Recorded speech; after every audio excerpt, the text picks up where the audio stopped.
des chaînes. On leur a quand même décidé de l'augmentation. En tout cas, on a voulu faire l'effort. C'est bon, là on entend. Donc, du coup, nous sommes l'équipe Anisha. On va présenter globalement l'intérêt et la puissance de la géothermie. C'est le qu'on en parle beaucoup. Je pense que c'est important aussi de voir ce qu'on peut faire avec la géothermie. Pas uniquement avec la géothermie en tant que partie technique, c'est ça qu'on peut se trouver, mais toutes les possibilités qu'il peut y avoir. Et ça dépasse vraiment l'entendement, vous allez voir. Et voilà. Donc, on va commencer par Anani qui va parler du territoire zéro chômeur. Voilà. Bonsoir. Effectivement, dans le cadre de la réunion, l'idée en fait, c'est de tirer un maximal des revenus de la république et de s'attaquer au chômage en Guadeloupe. Et on sait que, évidemment, ça manque pas des chômeurs en Guadeloupe et il y a ce alors, c'est pour ça, excusez-moi, je vous m'assois. Nous allons vous présenter le dispositif territoire zéro chômeur longue durée. C'est pour ça que nous avons un point de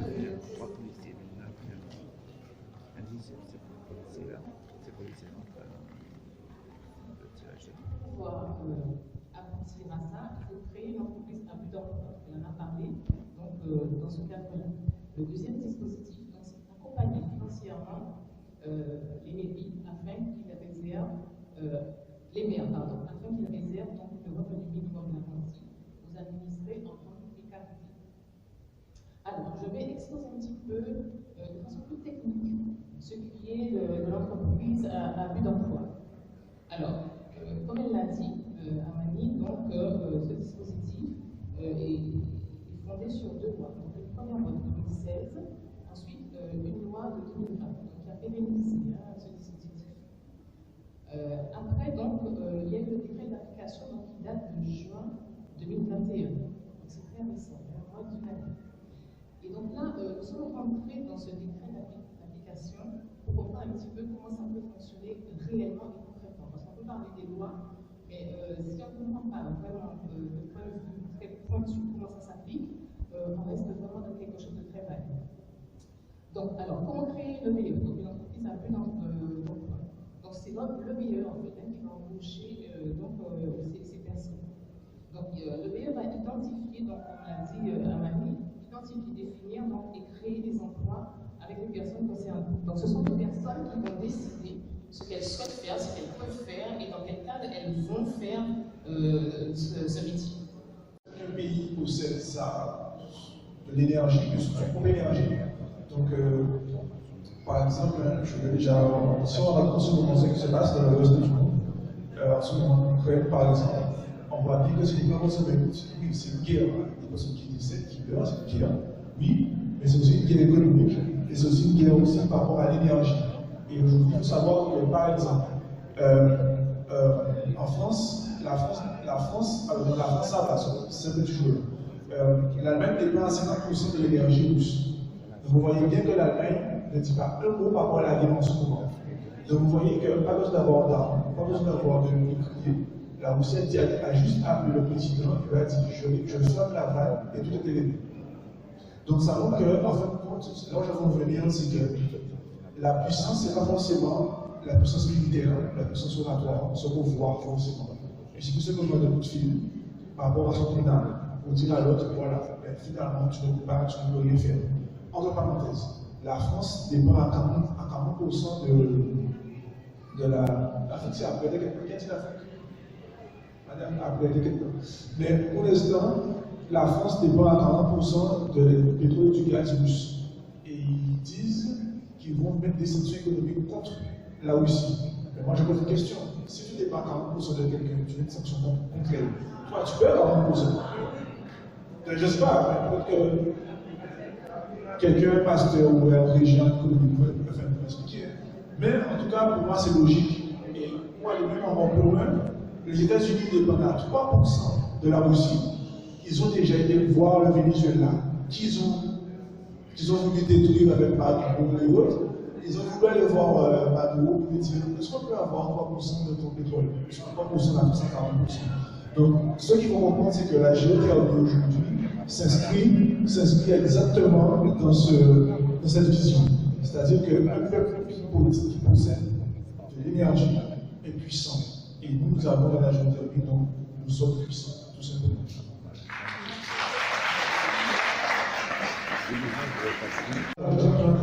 Il y aurait des questions, pas de souci.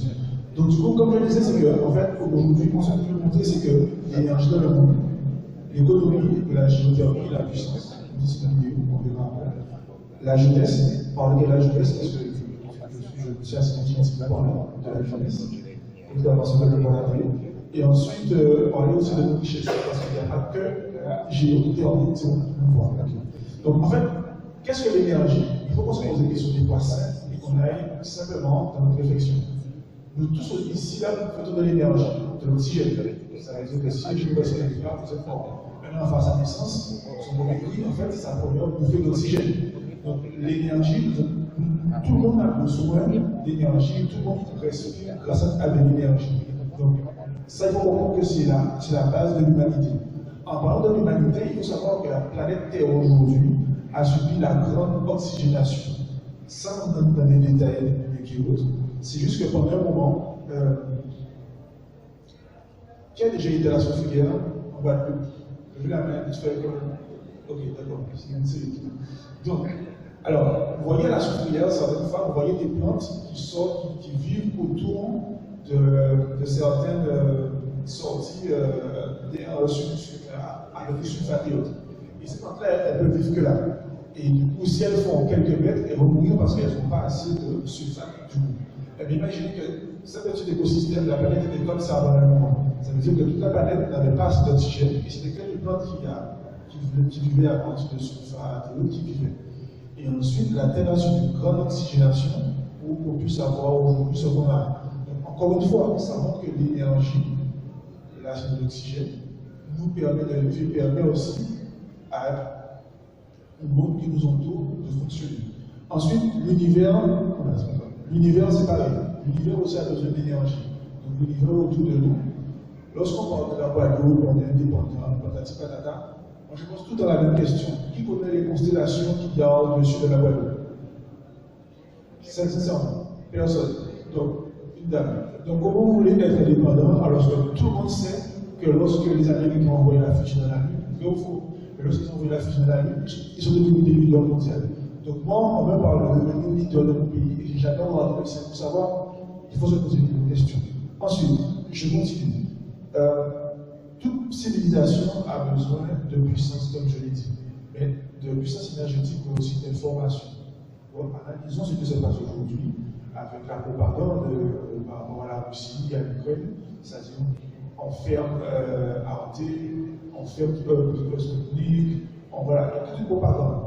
Les médias qui sont détenus par Altis, c'est-à-dire Altis et Bolloré, le grand lobby, détient l'information. Donc aujourd'hui, toute civilisation a besoin d'énergie, d'information et de transfert de marchandises, comme je l'ai expliqué, c'est-à-dire la Russie avec la France et l'Allemagne, la Russie n'a rien dit à l'Allemagne, elle a simplement dit, écoute, 50% qui viennent de chez toi viennent de chez moi. Donc, il n'y a pas eu de discussion. Donc, c'est ça. Donc, aujourd'hui, si on vend un projet géothermique, un projet beaucoup plus loin, un projet, on va dire, guadeloupéen, on voit que ce sont les trois axes qu'il faut avoir. En ce sens, pour que vous puissiez juste comprendre, Karl Marx disait à l'époque que le salariat était l'énergie, finalement, du système, c'est comme prolétaire. L'esclave, nous avons été grands-parents mis en esclavage, on mettait quelque part l'énergie de la force de l'eau. C'était quelque part c'est les sons il y en a absolument. Et aujourd'hui, le carbone et le pétrole, c'est ça. Donc, toute civilisation, dans l'histoire de l'humanité, a besoin d'énergie. Et en ce sens, la Chine aujourd'hui a créé ce qu'on appelle le tokamak. Le tokamak, simplement, c'est une grande souris qui représente l'énergie d'une étoile. Et elles sont en train de mettre en place aujourd'hui pour pouvoir être indépendants énergétiquement. Donc ça montre exactement ce que je veux dire, c'est que toute personne qui veut être puissante pense à l'énergie de son pays. C'est la première chose qu'elle met en avant.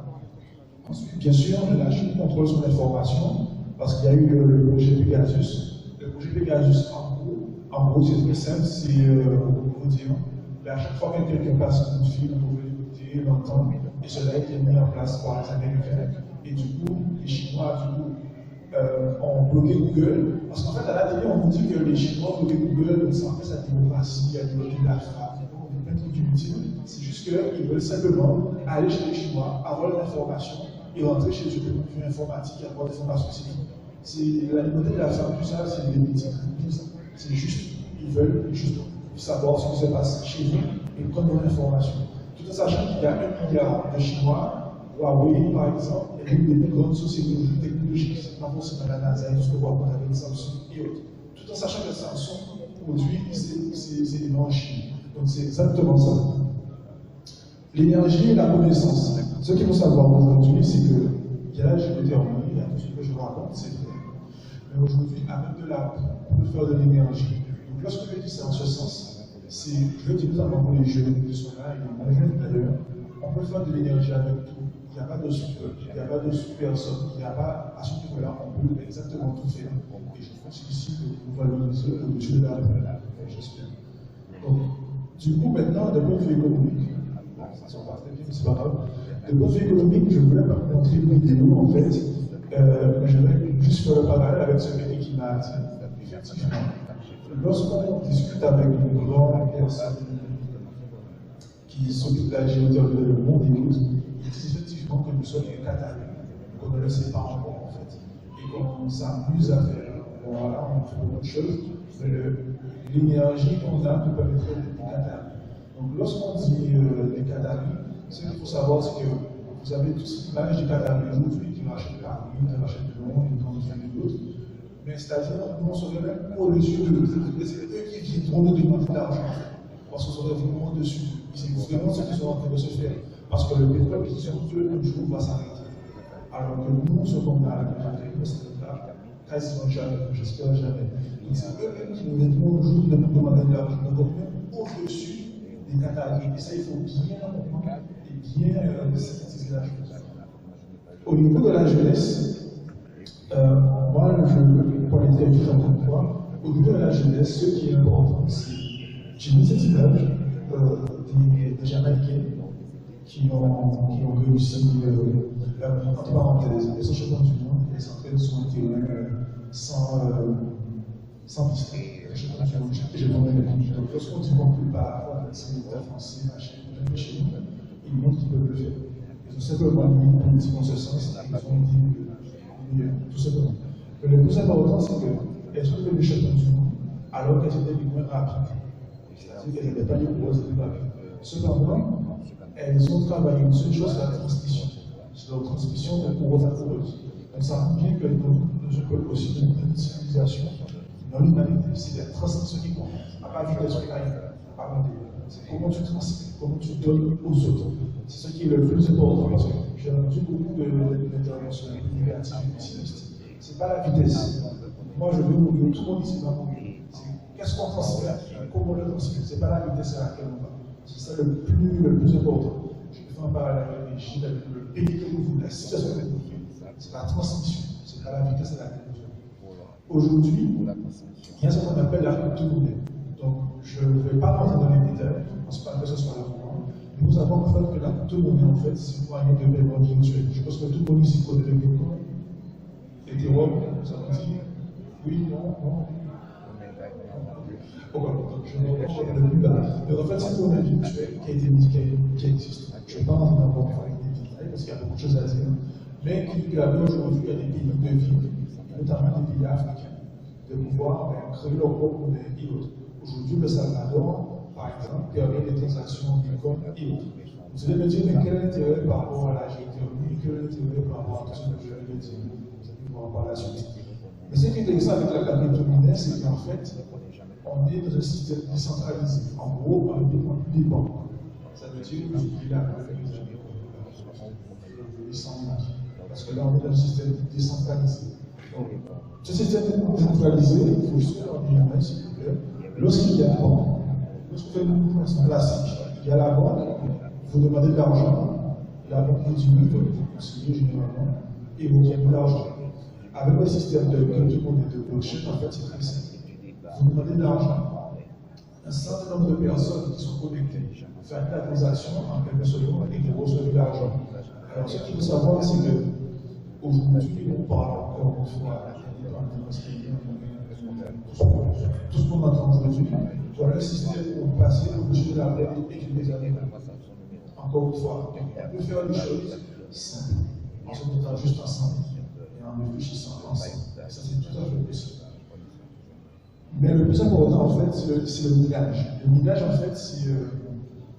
Je vais l'expliquer de manière très simple. Voilà, je reviens à cette image, je vais expliquer le minage. Le minage, c'est très simple. Lorsque quelqu'un demande, ça veut dire moi, je demande à faire un transfert de 20 € à madame. Nous tous ici, avec votre téléphone, vous allez valider la transaction. Mais maintenant, ce qui se passe, c'est que là, c'est entre moi et madame. Mais s'il y a madame et moi, vous, le monsieur et l'autre, ça fait qu'il y a un volume de personnes en fait, qui demandent une transaction au même moment. Mais à ce moment-là, il y a ce qu'on appelle le minage. Le minage, c'est très simple. C'est qu'en fait, on fait tourner des serveurs comme les ordinateurs, les PlayStation et autres, qui font qu'automatiquement, peu importe la personne qui demandera de l'argent, on pourra lui répondre en une fraction de seconde. Et ce qu'il faut savoir, c'est que toute transaction qui est validée par le minage, et moi, en fait, je reverse un pourcentage au mineur. Donc, vous imaginez, vous avez une centralité chez vous, et à la fin de la journée, vous gagnez 5 € parce que vous avez aidé 5 personnes à un moment, en fait. Donc là, je parle d'une personne. Je parle d'une personne à l'échelle privée et personnelle. Imaginez une ferme de minage de la grandeur de Saint-Lézard.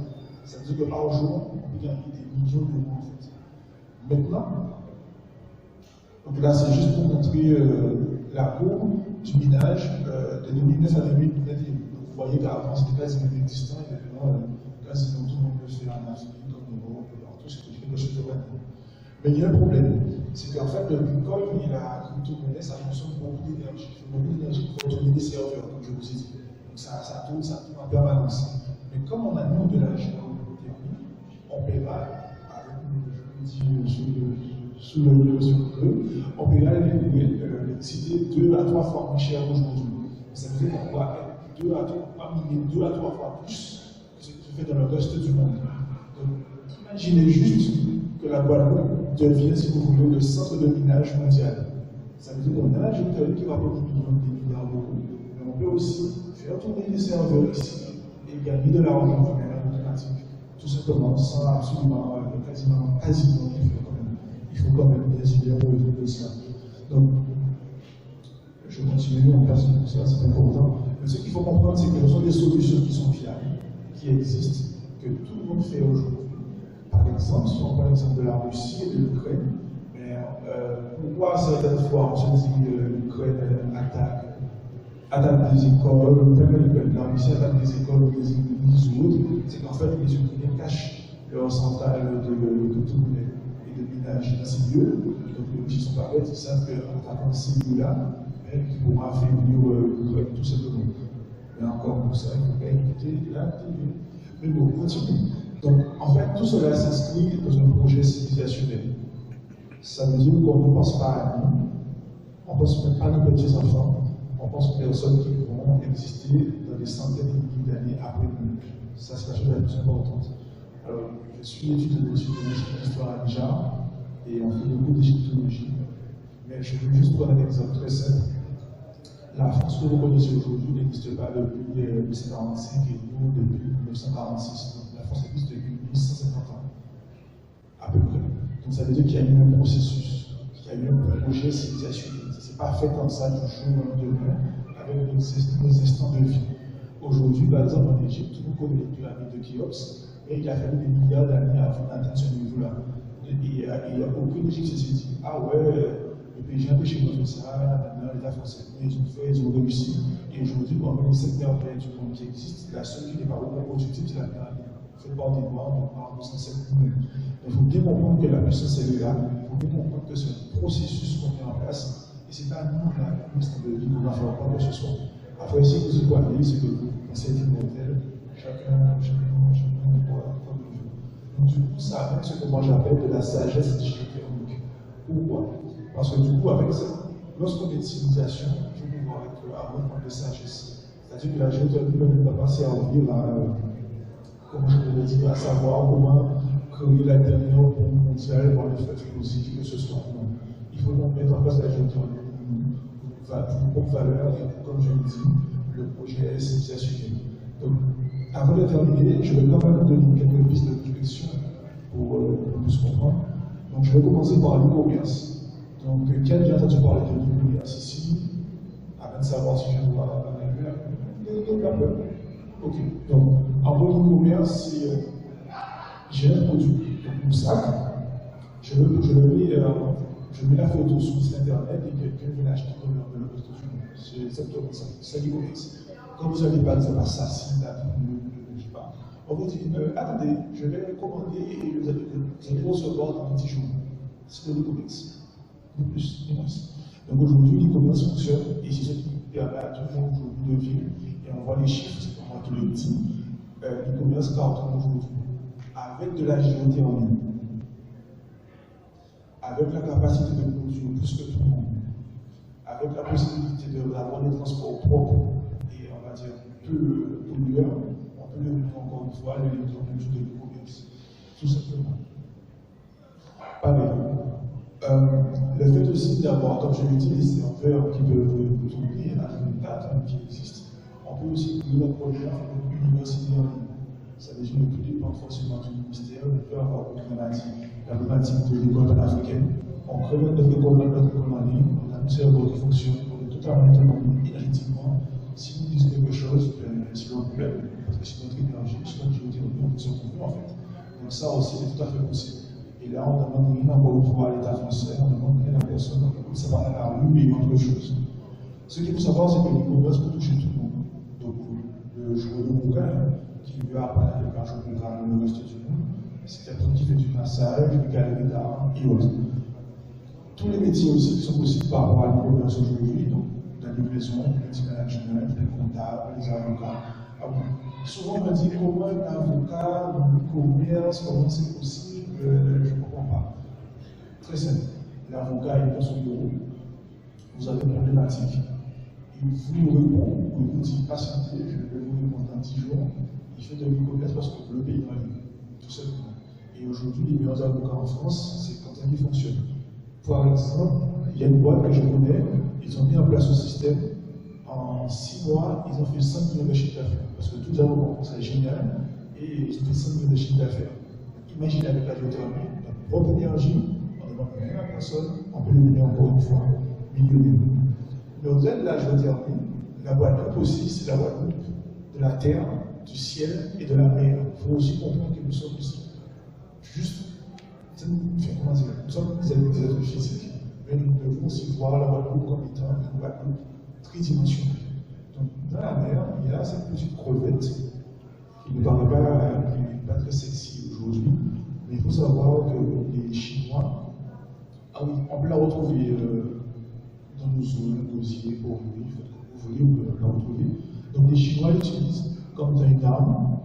Enfin, on utilise sa technologie pour pouvoir créer une arme, pour pouvoir créer des missiles, pour pouvoir augmenter la capacité visuelle de l'être humain et aussi pour pouvoir augmenter la force de l'être humain. Parce qu'il faut savoir que cette petite crevette est étudiée. Je vous explique pourquoi. On m'entend? Ok? Oui. Donc, juste j'explique pourquoi. À ce moment, on dit que la Russie est la des premières puissances mondiales militaires.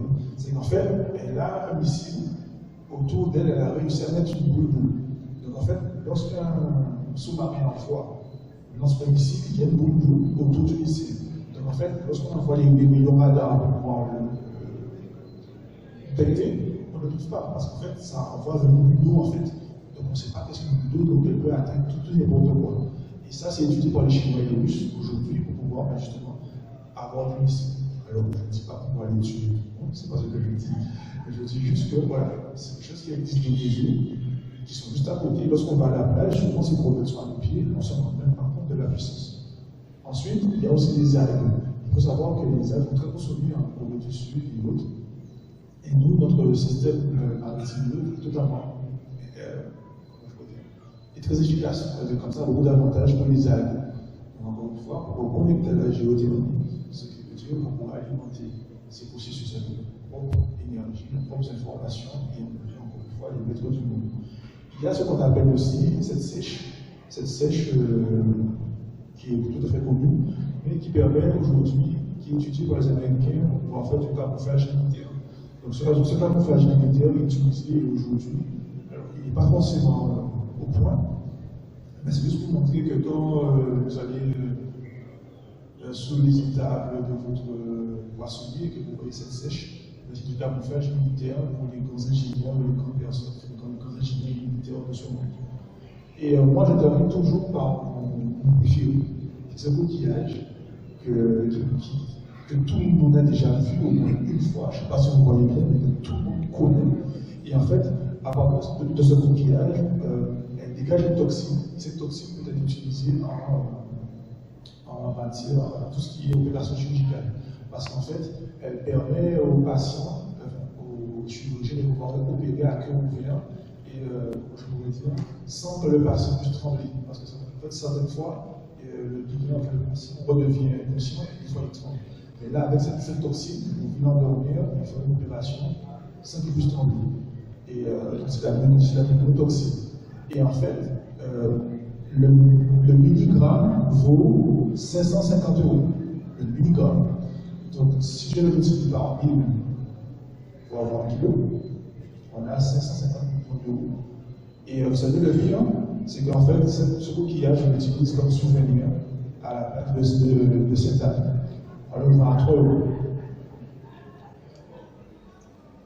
Donc, vous voyez, donc, ce que je veux vous montrer, c'est qu'au-delà de la géothermie, au-delà de tout ce qu'on a, on peut faire des choses en fait. Il faut juste être conscient et à mettre en place les éléments qu'il faut et ne pas avoir un business plan entre tout ce qu'on fait. En conclusion, j'ai mis cette civette et le parfum Chanel parce qu'il faut savoir que la civette, en fait, c'est un animal qui existe partout, en Amérique du Sud notamment. Et en fait, ces excréments dégagent une forte odeur, mais vraiment. Mais Chanel a réussi à prendre en fait, cette odeur pour en faire le parfum Chanel 5. Donc je pense que Bilia qui utilise le parfum Chanel 5. Je ne juge personne. Mais une idée de l'odeur de civette sur en fait. Oui, ça nous a attiré les hommes, c'est vrai. Parce qu'en fait, non, parce qu'en fait, c'est une question de mais ce que je veux dire par là, c'est que si on utilise les excréments des différents parfums, on peut utiliser tout ce que nous faisons. Ensemble, qui sont conclusions, apporte de l'énergie. C'est bien dommage.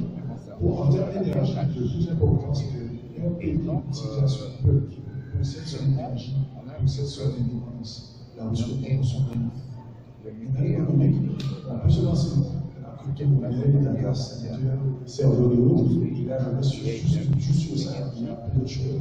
Et il faut utiliser cette partie de l'offre pour pouvoir industrialiser l'économie, pour pouvoir parce que par contre, je me suis dit, à travers le média et d'autres personnes. Voilà.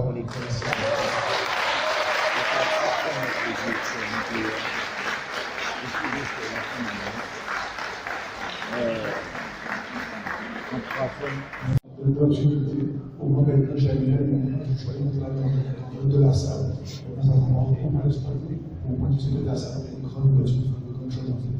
C'est ça que je parle. Après, on se retrouve.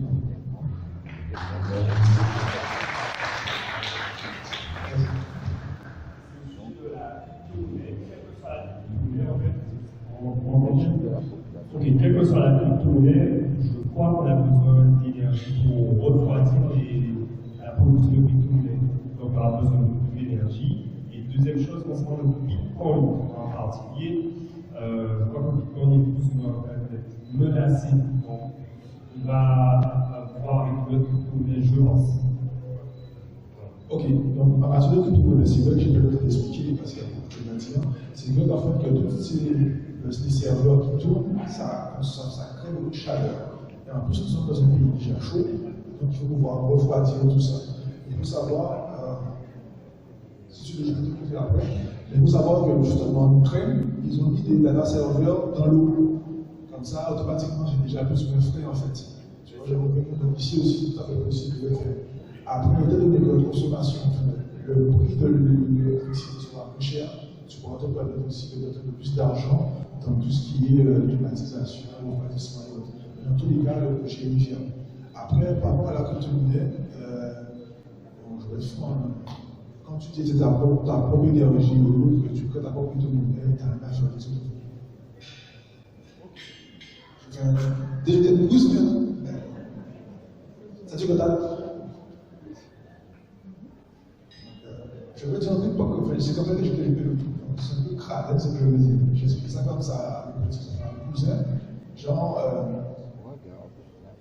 non, je veux dire, c'est crade. Mais ce que je veux dire, c'est qu'en fait, tu deviens, tu as ta propre énergie, tu crées ta propre monnaie. Donc après que le Bitcoin monte, descend ou autre, oui, tu peux t'indexer dessus.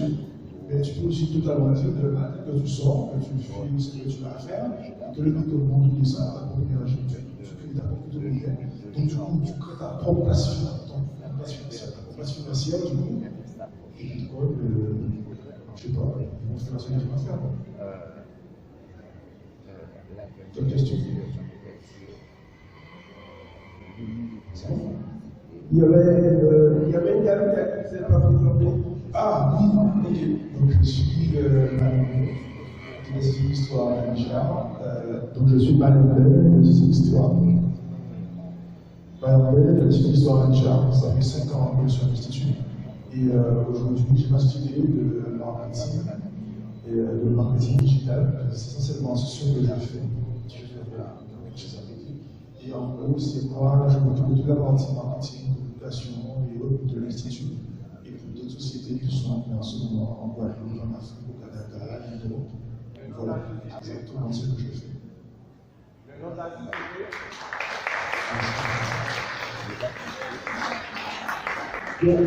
Bonne question. Il y a une question? Oui ou non? Oui, parce que je vais essayer de te parler. Je suis un peu interpellée. La France, c'est qu'il y a ces ressources. Est-ce qu'elle a été interpellée par M. Courbet pour savoir pourquoi on nous laissait dans une telle misère, sachant qu'il y avait possibilité d'exploiter ces ressources? Et ça, c'est. Oui, oui, mais quand même, on peut se poser cette question pour cela. Ils le savent. Mais en fait, je vais essayer de ici. Par exemple, aujourd'hui, la France, grâce à l'outre-mer, ce qu'ils appellent l'outre-mer, malheureusement, donc la France détient la deuxième puissance mondiale maritime. Mais ils ont aussi un des pays qui détiennent le plus de ports d'avion au monde. Donc, normalement, quand tu es à la puissance mondiale maritime, tu es censé avoir le plus de ports d'avion que le reste, parce que tu peux le mettre partout dans le monde. Ils en ont aussi. Aujourd'hui, par exemple, récemment, le Maroc, jeudi, a dit qu'il faudrait mettre la retraite à 65 ou 66 ans. Donc, c'est-à-dire, moi, là, je veux revenir, c'est que pour glisser mon discours, je vais comprendre que certaines fois, on marche la tête, en fait. Par exemple, la France aujourd'hui, vous allez voir sur Internet, la dette de la France, pour cette année, est de 54 milliards, je crois, d'euros, par exemple. Et Emmanuel Macron vient à la télé, il fait une notion de l'économie à tout le monde, alors qu'il a une dette de 55 milliards d'euros. Je ne sais pas, c'est comme si moi, j'ai essayé de me souvenir content, j'ai le retour pour faire un paix. On marche un peu sur la tête. Mais maintenant, nous qui le savons, nous qui avons cette vision, c'est à nous savoir ce qu'on fait. Comment se notre nous avancer et faire tout le transfert. Parce que je rappelle, tout pays qui possède son énergie, comme le monde, il peut faire la guerre. Il faut que tout le monde détient son propre énergie, c'est le plus important. Juste déclarer que je n'ai aucun conflit d'intérêt et que je ne suis payé par aucun organisme pour promotionner une énergie plutôt qu'une autre ou un processus plutôt que l'autre. C'est très important parce qu'en fait, on est dans. Je ne sais pas par où je dois me positionner. On est dans un monde où on a de plus en plus d'informations qui ne sont pas forcément toutes validées parce qu'en fait, elles sont plus ou moins influencées par des courants de pensée. Et je tiens juste à préciser que je suis invité par M. Boudré dans le cadre d'une collaboration qui vise à développer l'utilisation des énergies renouvelables en Guadeloupe. Alors, les énergies renouvelables, c'est quelque chose de très compliqué à expliquer parce qu'en fait, ça repose sur des définitions qui ne sont pas forcément toutes des définitions. On va parler d'énergie renouvelable comme étant une source d'énergie dont le renouvellement naturel est assez rapide pour qu'il puisse être considéré comme étant inépuisable à l'échelle humaine. Donc, si vous avez une énergie qui vient de la mer, du fait de la taille de la mer, vous allez vous dire elle est renouvelable, elle est pérenne. Le vent, vous avez des vents à 8 heures, peut-être que vous n'en aurez pas à midi, mais à 18 heures, vous allez avoir du vent. On va considérer que votre énergie est renouvelable. Le rayonnement solaire, vous allez avoir du soleil aujourd'hui, et demain à la mer, sauf s'il y a des nuages, vous allez avoir encore du soleil. En fait, on va considérer que c'est renouvelable. Même si la durée du soleil est limitée, puisqu'on l'estime entre 7 et 7 milliards d'années. D'ici à 5 ou 7 milliards d'années, normalement notre soleil devrait s'éteindre. Le bois, la biomasse est considérée aussi par certains comme étant une énergie renouvelable, parce qu'on considère que vous avez coupé un arbre et qu'il va mettre 30 ou 40 ans avant de repousser, et comme il va repousser, votre ressource va être renouvelée. On va considérer aussi que c'est renouvelable. Et le problème, c'est que cette définition impose des interprétations particulières et que dans un monde hyper marketé, où le marché a pris une importance grande, on va avoir tendance à déformer un peu les définitions pour s'arranger de choses. Par exemple, il y a une entreprise que je ne citerai pas en Guadeloupe qui vient nous dire que la biomasse c'est quelque chose de tout à fait correct parce que c'est renouvelable. Alors en fait, c'est pas tout à fait renouvelable. Les arbres repoussent, mais dans certaines conditions. Alors, l'autre définition qui vient tout de suite après la notion d'énergie renouvelable, c'est les énergies décarbonées. Donc vous avez tous entendu parler de l'effet de serre, le fait qu'on ait une augmentation continue de la température à la surface de la Terre, parce qu'en fait on a une accumulation de carbone. Alors, il faut rappeler que parmi les gaz à effet de serre, il n'y a pas que le carbone. Il y a un certain nombre de gaz, en particulier le méthane, le protoxyde d'azote, l'ozone, les hydroxydes fluorocarbonés, et puis la vapeur d'eau. Donc, pour simplifier la compréhension du public, on a considéré que les gaz à effet de serre pouvaient être représentés par un gaz, le carbone. Et on va considérer que tout ce qui ne génère pas de carbone est une énergie décarbonée, donc une énergie sans effet de serre. Alors, ce n'est pas tout à fait vrai, parce qu'en fait, le méthane qui est produit par la fermentation est l'un des plus puissants gaz à effet de serre.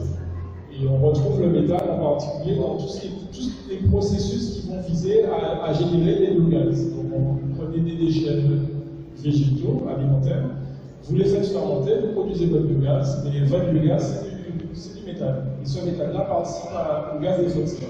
Donc, en fait, comprendre le processus de changement climatique, d'augmentation de la température uniquement par le prisme du carbone, c'est un piège. Et le plus gros piège, c'est de dire que l'énergie nucléaire, c'est une énergie décarbonée, donc c'est une énergie propre. Et en fait, c'est un peu ce qu'on cherche à nous vendre actuellement. Et vous n'êtes pas sans savoir que depuis des années, en particulier les Russes, ont proposé à toutes les îles de la Caraïbe des sous-marins nucléaires afin de les approvisionner en énergie.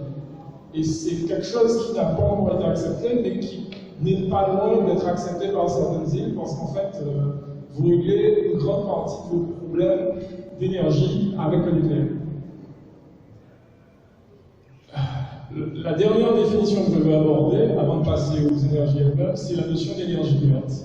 Donc ce sont des énergies tirées de sources d'énergie qui n'ont pas d'impact sur votre santé, ne polluent pas l'environnement et ne représentent pas une charge pour ces derniers.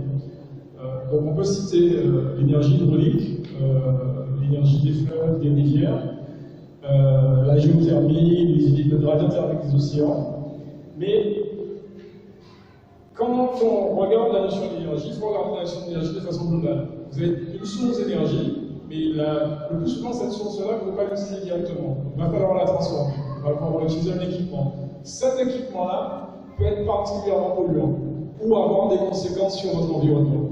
Et c'est quelque chose qu'il faut prendre en compte dans ce qui est une énergie verte. Et trop souvent, on va venir vous dire, par exemple, on va monter des grosses éoliennes, on va dire oui, mais c'est une énergie complètement verte, vous avez aucun risque.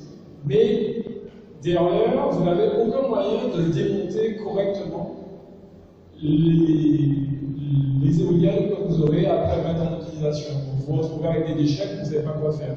Donc c'est une vision plus globale qu'il faut avoir au niveau de l'énergie.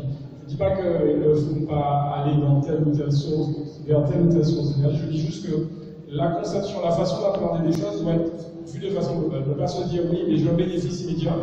Il faut aussi penser dans le temps, quelles seront les conséquences. Et ces conséquences-là, il faut les penser dès le début, parce qu'en fait, c'est peut-être le temps qu'il vous faudra, 30 ou 40 ans d'utilisation, pour pouvoir trouver la bonne méthode de démantèlement. Alors, juste le point essentiel. De mon point de vue, le pétrole, c'est la meilleure énergie. Pour une raison, c'est l'une des énergies les plus faciles à utiliser, l'une des énergies les plus faciles à stocker. Tant qu'on ne prend pas en compte cette hypothèse, ce fait, on ne peut pas parler d'énergie renouvelable. Pour la simple et bonne raison que vous avez réalisé qu'au final, comme le pétrole, c'est la meilleure façon d'utiliser l'énergie, tout ce qui va venir derrière sera moins bon.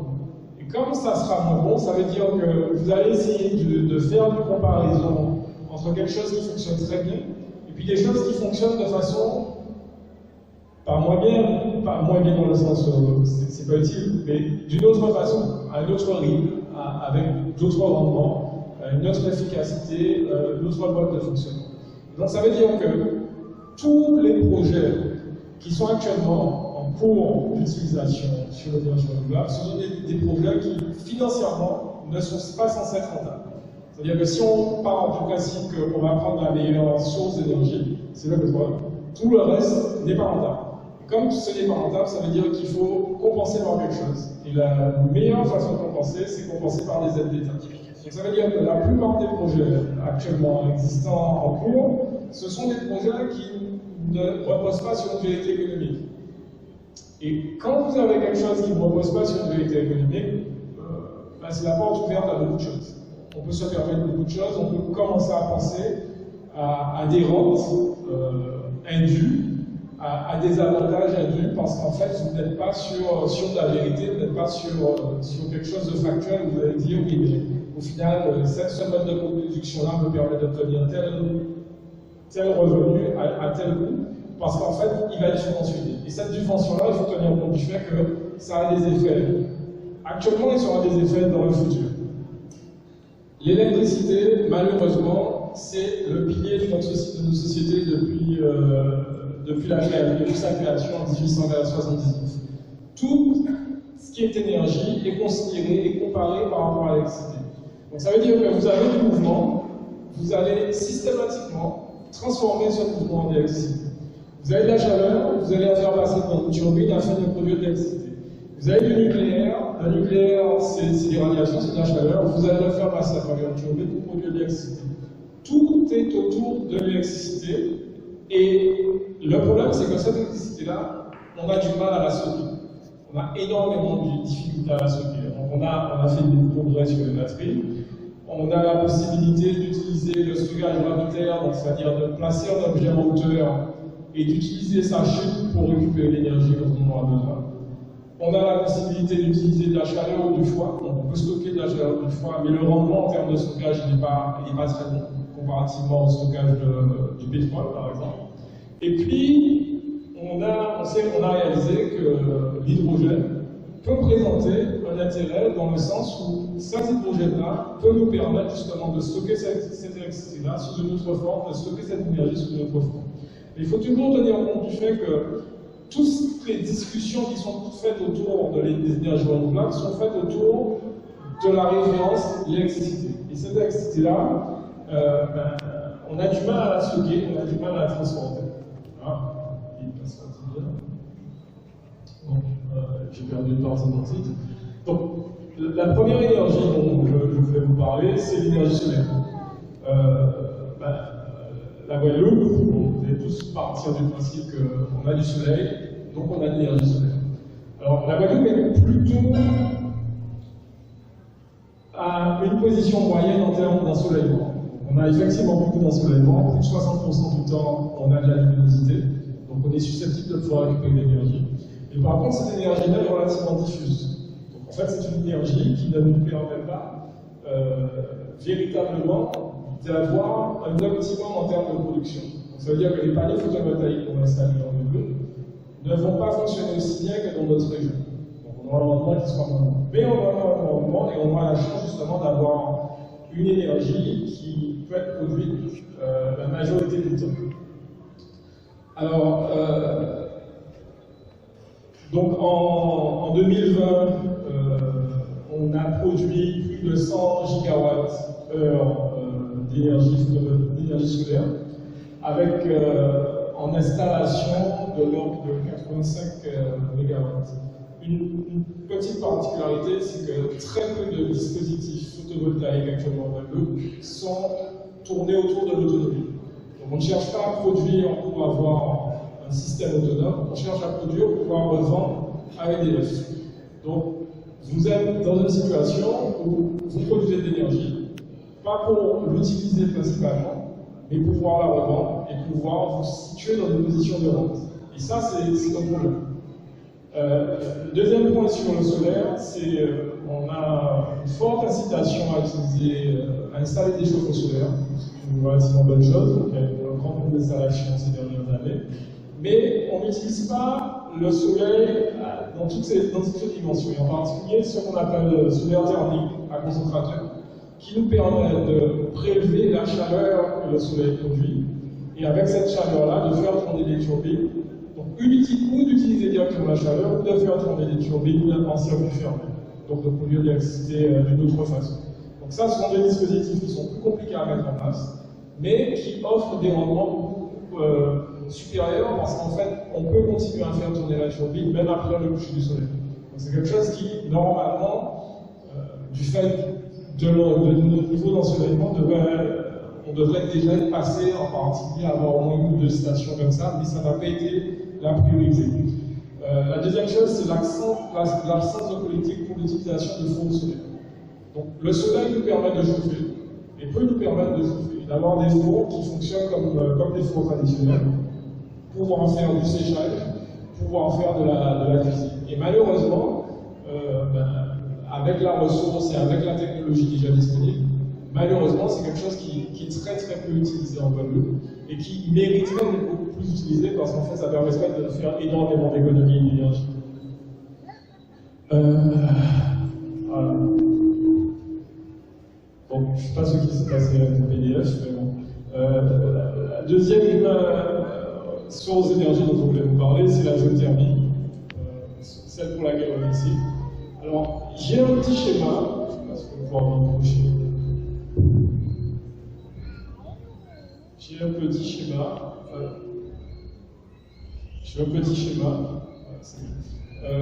Et en fait, ce que je voulais vous montrer sur le schéma, c'est que cette ressource d'énergie, en fait, elle vient principalement d'une chose, elle vient de la radioactivité du sol. Donc, plus vous allez entrer en profondeur, plus vous allez augmenter la température. Donc, ça veut dire qu'en fait, dans les 100 premiers mètres, la température du sol est relativement proche de la température de l'atmosphère. Et plus vous allez commencer à descendre, plus vous êtes susceptible de tomber sur des zones à forte température. Et au bout de 100 km en profondeur, le plus souvent, on se retrouve avec des températures supérieures à 1000 degrés. En fonction de la nature du sol, en fonction des activités volcaniques, puisqu'en fait cette chaleur génère du magma et a tendance à faire fondre des roches, on va avoir des remontées de chaleur, et donc on va avoir des zones où on va avoir beaucoup plus proche de la surface des très fortes températures. Donc c'est pas homogène sur la Terre, et en particulier c'est plus présent dans les zones volcaniques, mais globalement, partout sur la Terre, si vous descendez au-delà de 2-3 000 mètres de profondeur, vous commencez à atteindre des températures qui deviennent intéressantes. Et donc, en fait, quand on atteint les 4 km de profondeur, on va le plus souvent se retrouver avec des températures suffisantes pour pouvoir faire tourner des turbines et pouvoir utiliser cette énergie-là. Donc, la géothermie, c'est quelque chose qui peut se retrouver partout sur la surface de la Terre. Par contre, il y a des zones qui seront privilégiées parce que la géologie, l'activité volcanique permet de faire remonter des zones de points chauds beaucoup plus intéressantes. Juste un point sur la géothermie, c'est de vous dire que actuellement, ce qui est utilisé le plus souvent en géothermie, c'est la géothermie où on cherche à récupérer de l'eau sous forme d'eau chaude ou comme un jeune ou sous forme de vapeur et utiliser directement cette chaleur qui est portée par l'eau chaude, par l'eau directement ou par la vapeur d'eau, afin de faire tourner une turbine et de produire de l'énergie. Cette configuration-là, elle est compliquée pour deux raisons. Parce qu'en fait, ça veut dire qu'il vous faut obligatoirement de l'eau dans le sol, parce que c'est cette eau-là qui va vous ramener la chaleur. La géothermie de 4e génération, en fait, le but n'est pas d'aller chercher de l'eau, mais de mettre directement des sondes qui vont faire remonter la chaleur au niveau de votre turbine et vous permettre justement d'exploiter sans avoir cette problématique d'eau. L'une des limitations de la géothermie, en particulier en Guadeloupe actuellement, c'est le fait que même si vous creusez des puits, même si vous continuez à creuser des puits, il faut s'assurer que la quantité d'eau en profondeur soit toujours suffisante pour pouvoir faire remonter de la vapeur. Donc l'idée, c'est de se délaisser justement de l'eau en tant que transporteur de chaleur, mais d'aller forer beaucoup plus en profondeur pour pouvoir mettre des sondes qui vont directement faire remonter votre chaleur. L'utilisation de l'eau en géothermie et de la vapeur, les principales limitations, parce qu'il y a beaucoup d'expérimentations de défense en Europe, c'est le fait que l'absence d'eau fait que vous avez plus de ressources, ou que la réinjection d'eau provoque des désordres géologiques, des tremblements de terre et des effondrements, et par exemple le cas de la Suisse est particulier, où ils ont cherché à investir dans la géothermie, ils se sont retrouvés obligés d'arrêter parce qu'en fait, ce qu'on appelle la fracturation, le fait d'injecter de l'eau dans la rochette pour pouvoir la faire remonter, avait des conséquences négatives sur la géologie et avait généré des gros désordres. Donc la géothermie, c'est une ressource qui est, on peut dire, infinie parce qu'en fait, elle vient vraiment du sol et elle vient vraiment de la radioactivité du sol et la capacité du sol à générer de la chaleur en grande profondeur.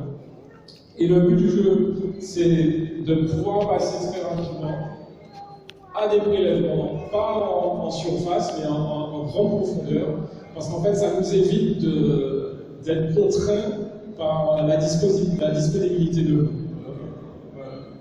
Le cas flagrant avec la Guadeloupe, c'est les variations, les changements climatiques qui font que notre approvisionnement en eau n'est pas continu et qu'on se retrouve à avoir des périodes où la quantité d'eau disponible dans le sol n'est peut-être pas forcément suffisante pour pouvoir faire tourner plus de turbines au niveau de la géothermie bouillante. Et l'idée, justement, c'est de pouvoir passer à des technologies beaucoup plus avancées.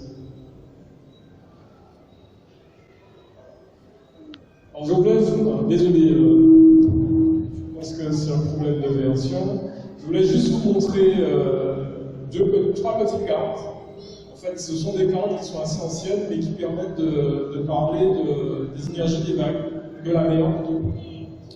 Donc, en plus d'avoir cette disponibilité géothermique, en plus d'avoir du soleil, la Guadeloupe a l'avantage d'avoir une surface maritime relativement importante. Et la mer peut nous offrir aussi des opportunités non négligeables.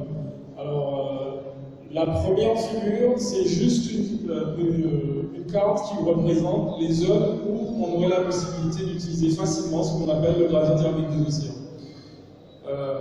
Plus vous descendez en profondeur, plus vous avez de l'eau froide, et donc plus vous avez la possibilité de récupérer ce froid et l'utiliser. Et en particulier, si on veut pouvoir faire ce qu'on appelle du refroidissement de data center, l'une des solutions n'est pas forcément d'utiliser l'électricité pour produire du foie, mais d'aller directement récupérer une partie de ce foie en grande profondeur, donc entre 800 et 1000 mètres, et de pouvoir l'utiliser pour pouvoir faire refroidir des ordinateurs. Donc c'est quelque chose qui est possible, c'est pas forcément... Les technologies ne sont pas encore complètement au point, mais elles ont déjà été expérimentées, et on a la possibilité relativement proche des côtes de la Guadeloupe d'être dans une situation où on a la possibilité de couper une partie du foie. La deuxième figure représente les zones où, enfin je me trompe, les zones où on pourrait facilement, à faible distance, récupérer une partie de l'énergie des vagues. Donc on a un régime de vent qui nous permet d'avoir des vagues. Et ces vagues, le mouvement de ces vagues, les variations des vibrations de ces vagues peuvent être transformées via des convertisseurs en énergie électrique ou en énergie pneumatique. Et on a des zones qui sont déjà prévues où on aurait la possibilité à moindre coût de pouvoir produire de l'énergie avec des vagues directement en pleine mer autour de la Guadeloupe. La troisième figure représente juste des zones où ça serait intéressant de pouvoir installer des éoliennes offshore, donc des éoliennes en pleine mer. Alors, la grosse problématique des éoliennes, c'est qu'en fait, elles occupent une surface à terre relativement importante, et que la possibilité de les installer en mer sur des structures flottantes, ou voire des structures en crue directement dans le sol, serait intéressante parce qu'en fait ça permettrait de s'affranchir justement dans cette utilisation de la terre et de pouvoir utiliser une partie de la surface maritime qui sera de toute façon utilisée et d'avoir un impact moins important sur le paysage, parce que l'un des problèmes des éoliennes, très souvent, c'est l'impact en termes de paysage. Alors, désolé encore, c'est pas le même système, je vais lui prendre mon ordinateur. Je vous ai juste présenté une carte avec les principales rivières de la Guadeloupe. En termes d'énergie, on a aussi la ressource, ce qu'on appelle la ressource hydraulique, la possibilité d'utiliser le courant des rivières pour pouvoir produire de l'énergie. Donc c'est aussi quelque chose qui a été peu utilisé pour nos types de rivières, parce qu'en fait on a des rivières qui sont relativement petites, qui peuvent offrir des débits importants et des vitesses de déplacement de l'eau relativement importantes, mais qui sont peu profondes. Donc ça nécessite des équipements particuliers. Alors actuellement en Guadeloupe, on a quand même de l'ordre de 10 mégawatts qui sont installés en hydroélectricité, en particulier sur la rivière de Bananier, et puis sur 3-4 barrages où il y a des petites turbines Pelton qui tournent quand les barrages sont vidés. Donc c'est quelque chose qui existe déjà, qui est déjà utilisé, qui n'est pas très utilisé parce qu'en fait les technologies ne sont pas forcément adaptées pour nous, mais ce n'est qu'une question de vouloir les adapter pour nous. Et à cause aussi du fait que les régimes des rivières sont particulièrement impactés par les prélèvements d'eau pour la consommation générale et puis naturellement par le fait qu'on a beaucoup de pertes sur les eaux. Je vais juste finir avec ma dernière diapositive. En fait, je voulais juste vous parler d'une chose. Revenir sur le sujet principal, sur la notion de stockage d'énergie. On a de l'énergie et on doit pouvoir la stocker. Alors, actuellement, l'un des modes les plus simples de stockage de l'énergie, c'est les batteries. Globalement, sur la figure de droite, vous avez les différents types de batteries qui existent en fonction de la quantité d'énergie que vous pouvez stocker. Tout en bas, ce sont les batteries au plomb, celles que vous avez dans vos voitures. Et puis tout en haut, ce sont des batteries à lithium-ion et puis lithium-polymère. Ce sont des batteries de très haute performance qui permettent vraiment de faire des choses relativement intéressantes. Mais ce qu'il faut savoir, c'est que quand vous déchargez une batterie, vous avez des pertes. Le gros problème de l'électricité, ce sont les pertes. Le plus souvent, vous avez au moins 20% de pertes quand vous transportez votre électricité. C'est toujours le souci principal. il y a des façons de réduire ces pertes, en particulier ce qu'on appelle les superconducteurs, le fait de pouvoir placer votre circuit électrique à des très très basses températures et avec des matériaux particuliers qui vous permettent de réduire ces pertes, mais le plus souvent, vous allez toujours avoir des pertes.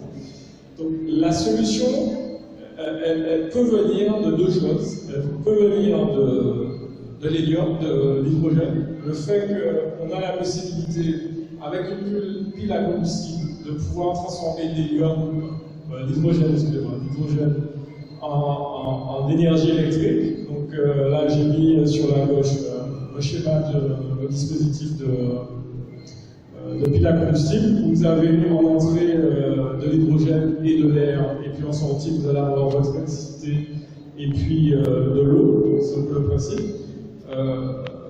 Il y a quand même des problèmes autour de cette pile à combustible. Il ne faut pas se mentir.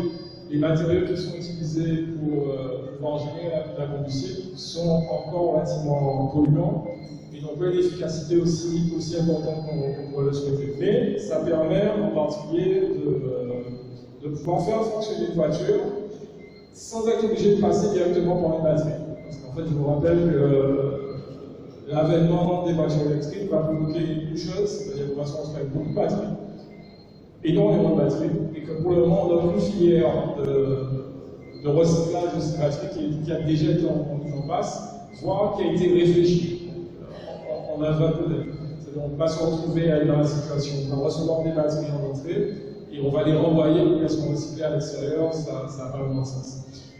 En fait, l'une des méthodes pour pallier justement cette problématique de stockage, c'est ce qu'on appelle les STEP. Ce sont des dispositifs de stockage gravitaire. Donc l'idée, c'est que vous avez deux bassins, un bassin inférieur et un bassin supérieur. Vous allez pomper, quand vous avez l'énergie, le lot du bassin inférieur vers le bassin supérieur.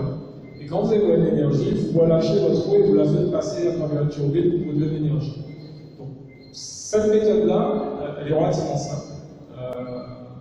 Elle est très appréciée parce qu'en fait, ça vous permet vraiment de pouvoir gérer votre énergie. Mais elle peut aussi être déclinée sans eau. C'est-à-dire qu'on peut très bien imaginer des wagons très lourds qui vont être montés quand on a de l'énergie et qui vont être relâchés quand on aura besoin d'énergie. Donc c'est quelque chose qui permet ce qu'on appelle le stockage gravitaire qui est relativement naturel avec pas beaucoup forcément d'impacts environnementaux.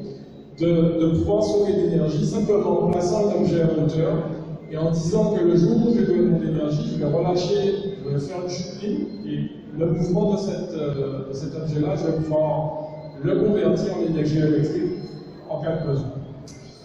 Je ne serai pas plus long.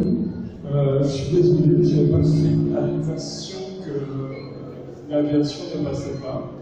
Et puis, ce que je vous propose, c'est de peut-être mettre des questions que vous auriez avec les questions de M. Poupin en même temps, ça sera le plus simple. Ça sera, parce qu'en fait, on est plus ou moins dans la même discussion. Donc, Gérald, je te passe la parole.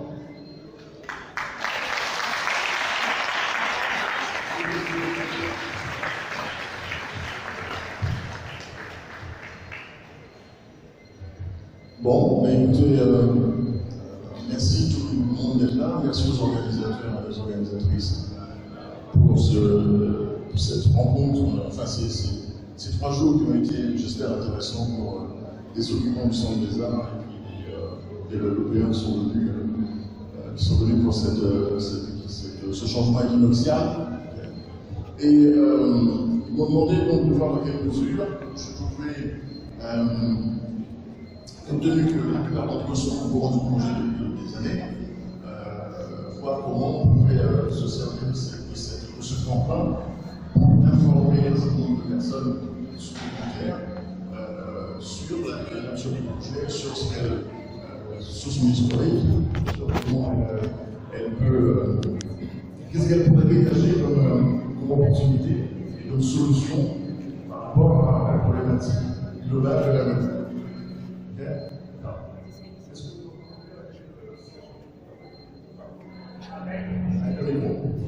Alors, bon, moi je ne vais pas faire tout l'historique de mon parcours professionnel parce que je suis passé à plusieurs reprises sur le 10. sur RCI, sur il n'y a pas longtemps encore avec l'MTV, etc., sur le parcours professionnel.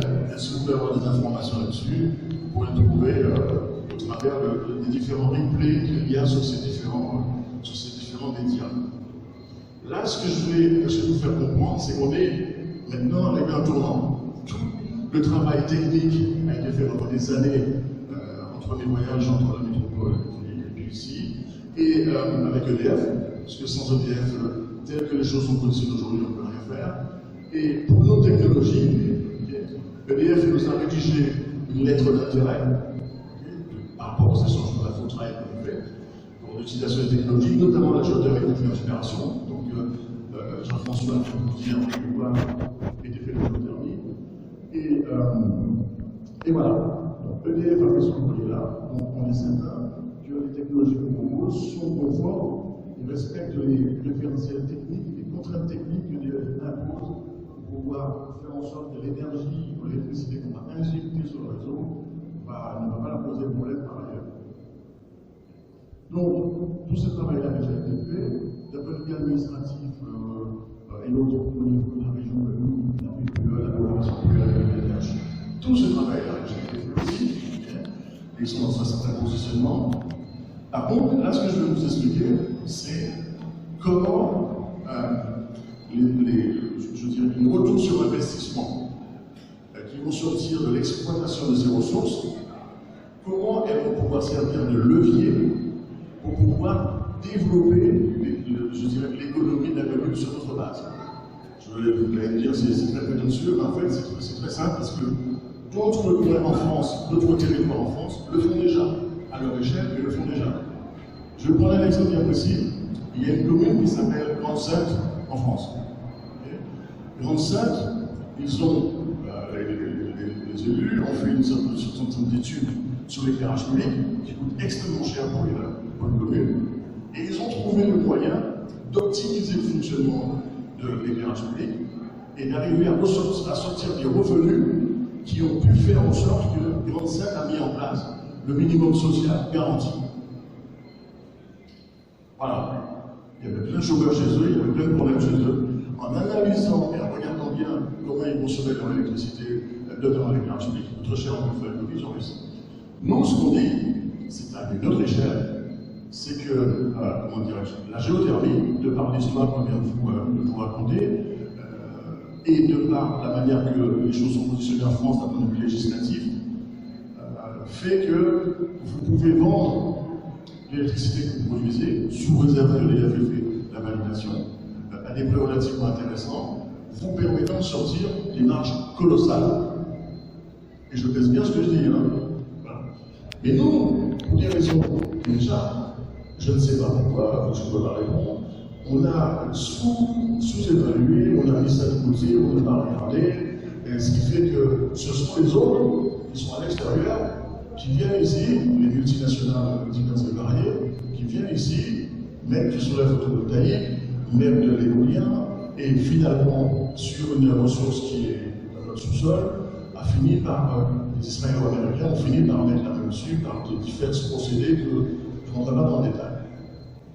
Nous, en tout cas, sur cette partie-là, géothermie, au moment où l'État français cherchait, avait des problèmes parce que l'équipe qui fait partie des experts par ailleurs n'était plus disponible sur géothermie, il y avait des problèmes et perdait de l'argent, et bien, nous, on a réussi à monter un projet devant le commissaire européen, qui s'appelle Johannes Hahn, présenter ce projet à Bruxelles le 15 février 2012, et on a reçu quitus de l'Union européenne pour pouvoir acheter de manière coopérative, solidaire et autres la société géothermie, qui au passage, il faut que vous sachiez que les premiers forages d'exploration pour que la phase expérimentale se déroule dans de bonnes conditions ont commencé en 1962. Et que donc, les Français en général, les Guadeloupéens en particulier, ils ont, de par leurs impôts et autres, contribué aux études expérimentales qui ont permis à Géothermie de devenir une société industrielle et de fonctionner de 1996 à 2002 avec 80 98% de disponibilité. C'est-à-dire que l'unité industrielle n'a pratiquement jamais arrêté de fonctionner. Et donc, l'Europe nous a donné quitus à ce moment-là, en février 2012. J'ai été à cette réunion-là, je m'étais fait accompagner du maire, M. Malo, d'un de mes associés, Régis Pradel, et de mes experts, notamment Louis-Marie Rochard, qui est un ingénieur en marine marchande. Et on a reçu quitus de l'Europe. L'Europe a envoyé ce jour-là un mail à la région de l'Eau, à M. André Gon et Mme Vanessa Beck. Jusqu'au jour d'aujourd'hui, j'attends la réponse. Voilà comment les choses se sont déroulées. Et pendant ce temps-là, Mme Paul Orgelin de l'époque m'appelle, je les avais appelés pour leur dire mais qu'est-ce qui se passe? J'entends plus parler de ce qu'on avait proposé. Et elle me dit voilà, on venait me voir, on passe avec notre conseiller, Mme Amélie Rondeau. Et Amélie Rondeau nous a donné 2 mois pour faire en sorte que les élus de Guadeloupe se manifestent pour dire qu'ils sont bien, ils connaissent bien le sujet, ils sont dans la dynamique, etc. Jusqu'au jour d'aujourd'hui, j'attends. Par contre, Francis Gibrien de RFO était présent ce jour-là, à l'extérieur, parce que c'était un truc confidentiel, et il a fait un reportage là-dessus. Et on a fait comprendre dans ce reportage qu'il fallait que les responsables se fassent connaître pour que les choses prennent certaines tournures. Et ils n'ont pas répondu. Amélie Renaud m'a rappelé pour dire monsieur Boudré, comme on vous l'avait dit, la représentation locale n'étant pas réagi, et bien on ne peut pas aller sans eux, parce que si on va sans eux, ils vont dire qu'on n'a plus la place. Et si on ne fait rien, on va continuer de perdre de l'argent. Voilà comment la société géo-bouillante appartient aujourd'hui à 60% aux Israélo-Américains, et 20% appartiennent à l'État de l'ERGM, et 20% à la Caisse des dépôts. Qu'à cela ne tienne, voilà l'histoire. Il faut que vous la connaissiez, parce que c'est comme ça. Mais nous, on s'est arrêté à ça, on a continué de faire le travail qui va bien pour approfondir les ressources renouvelables et les peuvent être exploitées. Et surtout voir dans quelle mesure l'EDF serait prêt à racheter, sous quelle base, dans quelles conditions, et faire en sorte. Et du coup, on a fait ce travail-là, et on a obtenu des résultats positifs. Ce qui fait qu'à partir de ce moment-là, j'ai pu voir dans quelles conditions les PME ont donné des flux pour les clients, l'organisation sociale, pauvreté, etc., allaient pouvoir se servir des éléments pour la société qui vendent l'électricité à un client qui ne soit pas et avec cet argent-là, pouvoir avoir dans des mesures, on peut financer un certain nombre de solutions par les problèmes qui n'ont jamais encore été résolus. Et la chance qu'on a, c'est que, avec les problèmes planétaires, l'ONU a mis en place ce qu'on appelle la finance verte, la finance durable, depuis la conférence de Copenhague. Et il y a depuis 2020 plus de 100 milliards de dollars qui circulent pour faire en sorte que les pays qui ont signé les accords de Paris en 2015, parce que l'ONU le savait, qui ont promis de réduire leurs émissions de gaz à effet de serre, ils puissent avoir les moyens de mettre en place des solutions qui peuvent atteindre leurs objectifs. Et nous sommes dans cette dynamique-là. Et avec une force particulière, parce que nous disposons de ressources qui sont reconnues dans le monde entier comme étant renouvelables et non intermittentes. C'est pour cela que les projets qui sont présentés aujourd'hui, c'est une centrale de 100 MW du côté du Havre de la Lézard à Bouillante, et une autre centrale de 50 MW avec une station de transfert d'énergie par pompage dans le nord de terre. Mais je ne vais pas rentrer dans la partie technique, mais il faut que vous sachiez que grosso modo, on va pouvoir, pour 100 MW, générer près de 120 millions d'euros de chiffre d'affaires par an et réaliser 100 millions d'euros de bénéfices par an en moyenne. Et comme les contrats de l'ERP, c'est des contrats sur 15-20 ans, vous multipliez et vous voyez ce que la Guadeloupe peut récupérer dès lors qu'elle fait partie des sociétés qui exploitent la ressource pour pouvoir financer les solutions aux problèmes qu'on a depuis tantôt. L'eau, le transport, l'assainissement, le capital, le X, et surtout mettre en place des dispositifs, parce qu'il me tient énormément à cœur, la misère sociale et la pauvreté en Guadeloupe. Je vous rappelle, parce que je n'entends jamais parler de ça à la télé, ni politiciens, ni sénateurs, par ailleurs, qu'en Guadeloupe, selon l'INSEE, il y a 40% de la population Et moi, je suis sûr qu'il y en a plus qui vivent en dessous de pauvreté. Moi, je pars du principe que dans notre cas, peut-être que je me trompe, dans notre cas, si on a autant de personnes qui vivent en dessous de la pauvreté, la Guadeloupe ne peut pas se développer. C'est pas possible. Il faut que les personnes qui sont censées acheter, donc faire vivre les entreprises, si ces personnes ne peuvent pas acheter, elles ne peuvent pas faire vivre les entreprises. Elles retrouvent du pouvoir d'achat. Mais que ce pouvoir d'achat puisse être utilisé de telle sorte que ça serve l'économie locale. Je vais vous prendre un exemple bien précis sur un projet qu'on fait avec un certain nombre d'agriculteurs, de pêcheurs et d'autres. Vous êtes, par exemple, sur Port-Louis, sur le canal ou ailleurs. Il y a des pêcheurs, il y a des agriculteurs, il y a des éleveurs. Ils sont dans une situation extrêmement compliquée pour les financer. Nous, on crée des fonds d'investissement, c'est prévu, sur un type place, qui va utiliser une partie des revenus des centrales qu'on met en place, et pour abonder fonds d'investissement, fonds social et de solidarité. Et on monte un dispositif qui va faire qu'on va dans chaque commune récupérer les personnes qui sont, voire les personnes qui sont les plus en difficulté, notamment les personnes qui sont retraitées et qui malheureusement n'ont pas cotisé, les familles monoparentales, etc., etc. Et on va leur mettre dans les mains une carte qui va être abondée par les retours sur investissement en vocation de ressources, c'est leur travail, et qui va leur permettre d'acheter au groupement, par exemple, de pêcheurs de Port-Louis, avec cette carte, un appareil qui permet de le lire, 1 kilo de poisson pour pêcheur, 1 kilo de viande pour un boucher, 1 kilo de patate pour un agriculteur. Et comme ça, l'argent qu'on a récupéré pour travailler par ressources finance un dispositif qui permet aux plus pauvres d'avoir un revenu au-dessus de ceux de pauvreté, et le système qu'on met en place permet de faire en sorte que ça profite à l'économie locale, contrairement aux autres qui, les multinationales notamment, exploitent, tirent les profits et font partir les profits à l'extérieur. Voilà un des projets qui est vraiment au cœur du dispositif de mise en place, de mise en œuvre des centrales dont je viens de vous parler par ailleurs. Et pour, je vais aller encore plus loin dans le détail, il est prévu, on a fait tout le travail qui va bien, on a rencontré M. Chalus le 13 juillet dernier, on fait tout le travail qui va bien au niveau de la région de l'eau, mais pour nous, logiquement, on devrait pouvoir sortir les premiers mégawatts guadeloupéens vers la fin 2024, début 2025, et le premier kilo d'hydrogène aussi.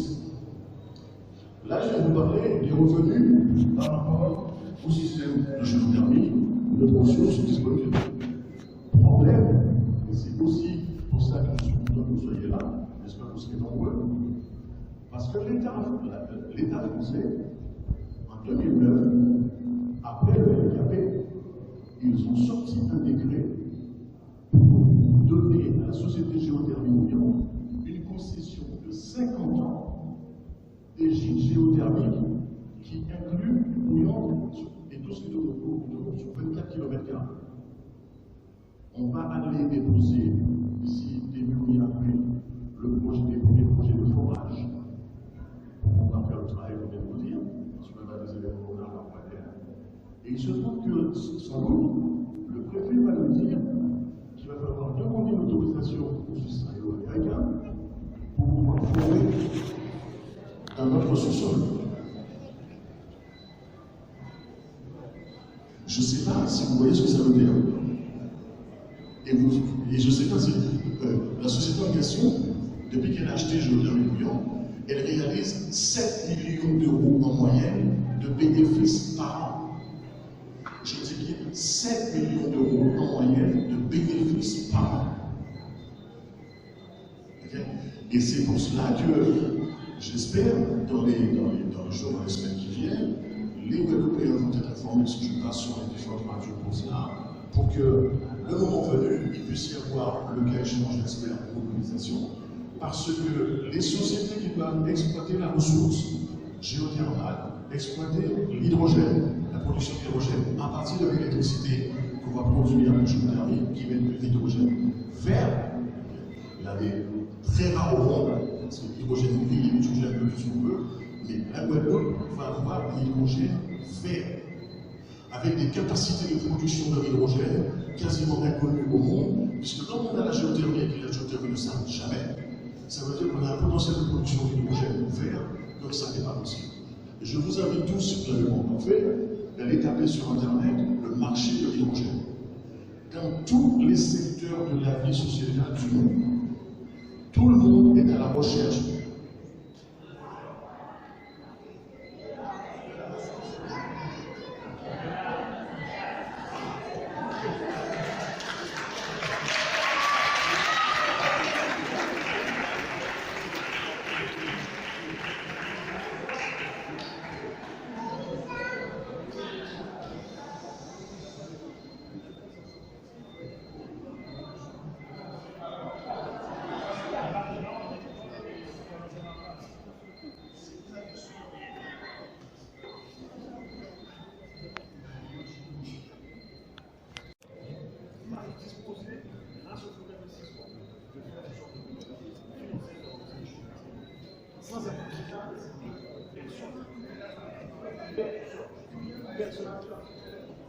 Alors, je vais vous dire encore autre chose. Depuis que j'ai commencé à parler sur le sujet sur la SEO, je ne vais pas revenir sur l'histoire, mais il faut que vous sachiez que tous les investisseurs internationaux du monde, les privés, les organismes, etc., sont tous au courant. Ils connaissent tous l'histoire du géothermie. Et ils ont trouvé les coordonnées par là. Et à chaque fois, je téléphonais, essayez de savoir qu'est-ce qu'il y avait comme Tout ce qu'on fait comme projet des anciens, je demandais de signer un contrat de confidentialité, ce que je faisais bien évidemment sans problème, et ensuite, je leur envoyais le business plan. La dernière offre que j'ai eue, il y en a eu pareil, m'a fait, comment dirais-je, il m'a laissé entendre, vous avez la possibilité de nous faire un prêt de 2 milliards de dollars. Pareil. Pareil. Autre point intéressant, il y a eu dernièrement un webinaire avec la DA de Guadeloupe, avec tout un certain nombre de personnes qui travaillent sur l'écologie, l'environnement, pour parler de la transition durable dans les Caraïbes. Il y avait un certain nombre de personnalités qui étaient là. Et à la fin du webinaire, M. Philippe Boitiot, le directeur du développement durable, préfecture, était là, et il a dit, et c'est d'ailleurs un autre lien à vous faire dans un reportage là-dessus, qu'avec l'hydrogène, les Guadeloupéens étaient des Qataris en puissance. C'est quelqu'un de la préfecture, directeur du développement durable, qui l'a dit. Donc c'est pour ça que je vous dis, tout le travail que nous avons fait maintenant sont à votre disposition. Vous allez pouvoir, au travers des personnes que j'ai rencontrées et que j'ai discutées pendant ces dernières années, au travers de structures qui existent, ce qu'on appelle sociétés coopératives d'intérêt collectif, là encore, vous allez sur les moteurs de recherche, vous tapez énergie partagée, et vous allez trouver tout un tas d'exemples de citoyens qui se sont mis avec des porteurs de projets pour, bien évidemment, travailler sur les aspects écologiques, qui ont réduit les gaz à effet de serre et les émissions de mais en même temps, gagner un petit argent. Et non, ce n'est pas un petit argent, c'est les sommes dont je l'ai dit tout à l'heure. Et je n'ai même pas intégré dans ce que je viens de vous dire tout à l'heure, le bénéfice qu'il y a 15-20 ans à l'école de l'hiver, ce que va rapporter l'hydrogène. Parce que, avec l'électricité qu'on va pouvoir produire par notre géothermie, on va avoir un prix de revient de notre hydrogène qui va être compris entre 1 et 2 euros le kilo, voire moins. Et le kilo d'hydrogène aujourd'hui se vend sur les marchés internationaux entre 8 et 15 euros. Moi, je vous ai parlé du revient, donc vous voyez la marge qu'il peut y avoir. Voilà ce dont la Guadeloupe dispose depuis tantôt. Et que maintenant, j'essaie de faire tout le possible pour informer la population que ça existe, qu'il y en a d'autres qui l'utilisent, et non le mal, pour les raisons de ce là je parle de le passé. On doit pouvoir, nous, bénéficier comme d'autres, se structurer, s'organiser, pour faire un travail pour être dans les sociétés qui vont exploiter la ressource, pas pour être des employés, tout ce uniquement d'être employés, mais pour être acteur dans la société qui va exploiter la ressource géothermale, exploiter la ressource hydrogène. Et c'est une des raisons pour lesquelles, aujourd'hui, grâce à cette opération, ces vidéos de cette organisation, j'ai pu être là pour vous faire part de ces les autres intervenants ont déjà dit un certain nombre de jours et des possibilités qu'il y a que je vous représente ici. Voilà. Alors, ça ne s'arrête pas que là. Du fait d'avoir ces possibilités de levier en termes de finances, il y a un grand problème qui existe aujourd'hui en dehors de l'eau transparente, parce que moi j'ai toujours dit à tout ce qui m'entoure, c'est bien bon de mettre les trucs pour les fuites à gauche, à droite, c'est intéressant, mais lorsqu'il va falloir trouver les 800 millions pour 1 milliard pour les canalisations, vous pouvez où? Ah ben on va faire du ferroviaire, du marché auto. J'ai déjà dit que si on attend à 100% après des structures pour des subventions, ça peut durer 3 mois, 6 mois, 1 an, 2 ans, et pour les euros, ça a été au jour d'aujourd'hui. Et donc, il faut pouvoir trouver des liens à chômage de jeunes de masse, comme c'est pas possible. Moi, je dis, en fonction de mon expérience et autres, qu'il faut trouver des travaux sur les infrastructures pour faire en sorte qu'on mette en place un dispositif qui va à un certain niveau avec Pôle emploi pour absorber pratiquement tout le chômage qu'il y aurait au niveau des jeunes. En faisant au moins 2 choses. La première, avec les potes de l'école normale, c'est le docteur Jean-Noël de on a prévu de voir à quelle mesure on peut refaire les infrastructures portuaires de Port-Louis, organiser les régates qui va partir de Port-Louis, qui va faire le tour des carrés pour aller à Port-Louis. Je ne vous dis pas le nombre d'emplois que c'est imaginaire, parce que jusqu'au jour d'aujourd'hui, on me parle de la route du Rhône, et je ne connais pas l'administration de la route du Rhône. Je ne sais pas, et on a pris la responsabilité ici, la plupart du temps, c'est de financer un certain nombre d'opérations, mais on n'a pas des indicateurs de suivi pour savoir si ce qu'on a investi 1 euro là, est-ce que ça a rapporté 1 ou 2, ou est-ce qu'on a perdu de l'argent. On fait ça donc sur Port-Louis, on fait la même chose sur Anse-Bertrand, avec des courses à partir d'Anse-Bertrand vers le Ghana la deuxième année, la même chose sur le Rhône pour faire ce qu'on appelle le Nord, là ce sera quoi de bloc. Premier gros projet hyper important sur lesquels des ingénieurs européens travaillent déjà. Jacques Sémélis, Victor Jean-Noël, on travaille déjà dessus, on est en train de discuter avec les gens, avec nos organisations du Nord-Angleterre, pour voir dans quelle mesure tous ces changements peuvent se mettre en place et tout le scientifique qui va arriver. Deuxième grand projet structurant, qui peut là encore prendre d'énormes proportions par rapport au chômage des jeunes, parce qu'on peut préparer des choses par rapport à des projets comme cela. Celui de créer un pont périphérique autour de la Guadeloupe, un projet très solidaire. Pourquoi? Parce que vous savez qu'on est engorgé à Jarry, un certain nombre d'endroits, il faut partir, si on a la passerelle, il faut partir de l'enseignement, il faut partir à 3h pour du max. Moi je dis que il ne faut pas oublier non plus une famille guadeloupéenne, s'il y a 5 adultes dans une famille, vous êtes certain que les 5 adultes vont demander pour avoir 5 voitures, si on a possible. Mais mettre en place ce pont périphérique qui ferait le tour de la Guadeloupe, parce que là, ce qu'on est en train de fréquemment faire plus de activités, ça demande énormément d'argent, et d'argent en loi. Parce que pour 1 euro qu'on peut appliquer dans ce marché domicile, on peut avoir 3, 4 ou 5 derrière.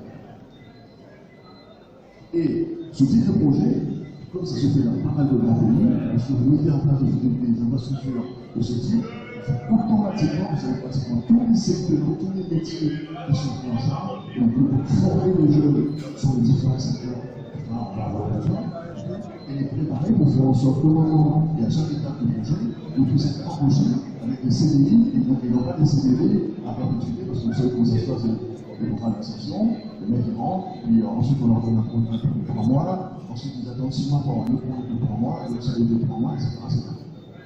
Voilà comment, à résumé très synthétique, les ressources qui existent aujourd'hui. Je vous dirais aussi un autre élément qui est important, c'est que pour M. Pasteur, par exemple, il y a une scientifique qui s'appelle Alexandre Favier. Alexandre Favier a fait une thèse qu'il a remis en 2019 à l'UAG, qui dit que le potentiel en géothermie autographique, donc celui qui nous intéresse dans le sud-Pasteur, est beaucoup plus prometteur que nous le croyons jusque-là. Scientifique qui a fait travail là. Donc ça veut dire qu'aujourd'hui, on dispose des ressources capables de nous ramener le chiffre d'affaires et le retour sur investissement qui va bien, sur lesquels on peut mettre en place les fonds d'investissement qui vont bien, c'est facile à faire, on peut prendre par ailleurs, aussi bien de faire sur le soutien et de solidarité. Et avec ça, je vous assure que pour moi, on change le paradigme de fonctionnement au niveau socio-économique. Sans demander quoi sur soi en personne. Voilà aussi, vous pouvez demander les fonds et les subventions internationales et ne pas attendre après. Parce que l'attente après a généré des tas primaires qui perdurent encore aujourd'hui. On peut régler le problème de transport, on peut régler le problème de l'eau, parce que je vous l'ai dit, il faut 800 millions en milliards pour changer la canalisation. Et on attend depuis bien certain temps. Est-ce qu'il y aurait des questions?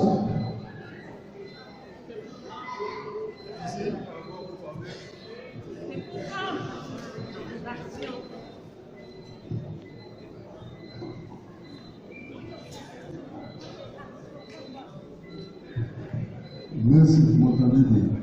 Alors moi, ce qui m'inquiète, c'est que, avec ce qui s'est passé au Mali et qui se passe aujourd'hui, avec ce qui se passe en Ukraine, la France est dépendante de tout ça au point de vue énergétique. Moi, ce que j'aimerais que vous expliquiez aux gens, que l'énergie en Guadeloupe va changer. Et surtout leur expliquer ce qu'on appelle l'équilibre, c'est-à-dire la planification énergétique de la France par rapport au département et au territoire d'outre-mer. Merci.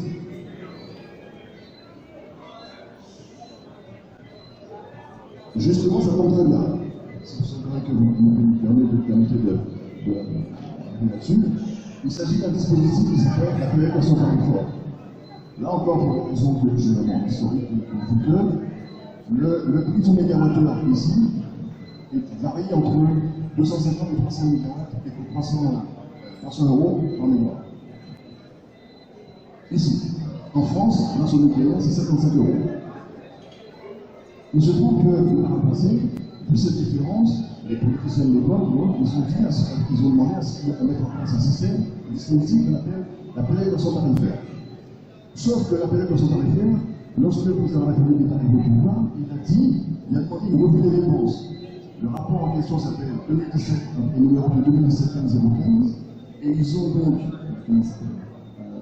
analysé le principe de la péréquation tarifaire qui fait que, malgré ce différence de prix de revient, on paye tous le même prix du kilowattheure en France. Malgré cette différence. C'est cette péréquation qui permet de compenser.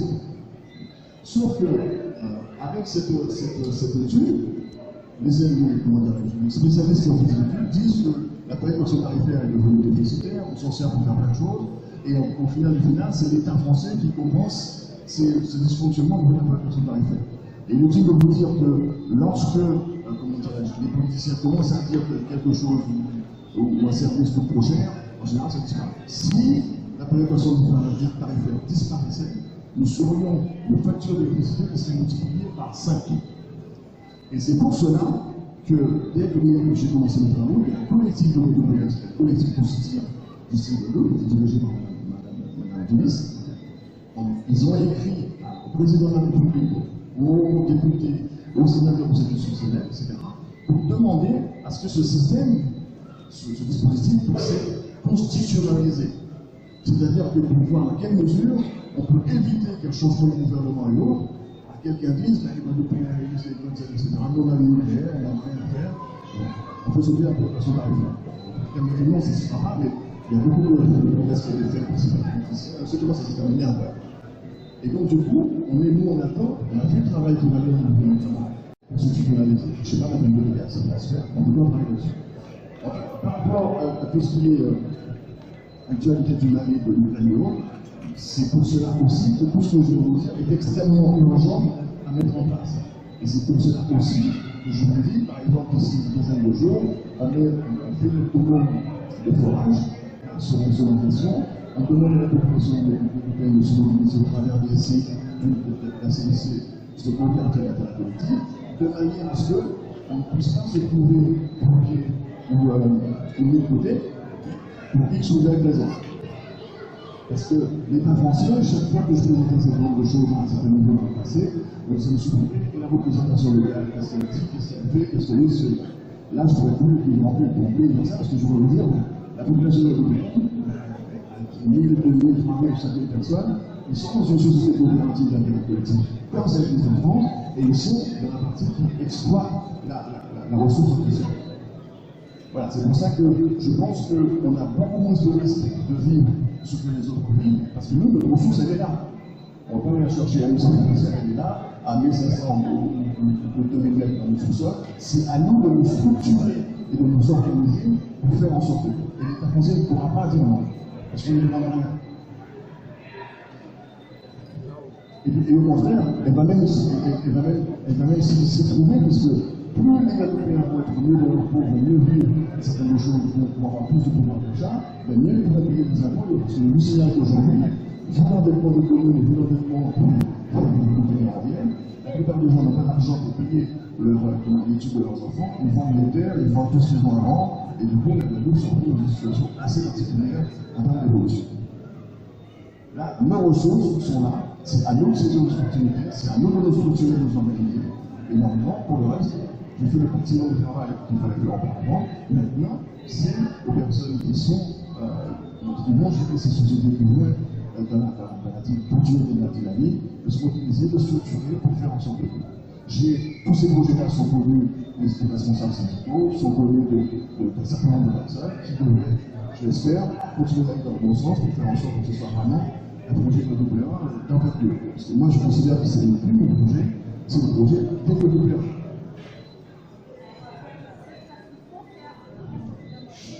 Voilà, moi je demande, j'explique comment les choses se passent. Aujourd'hui, la société civile européenne,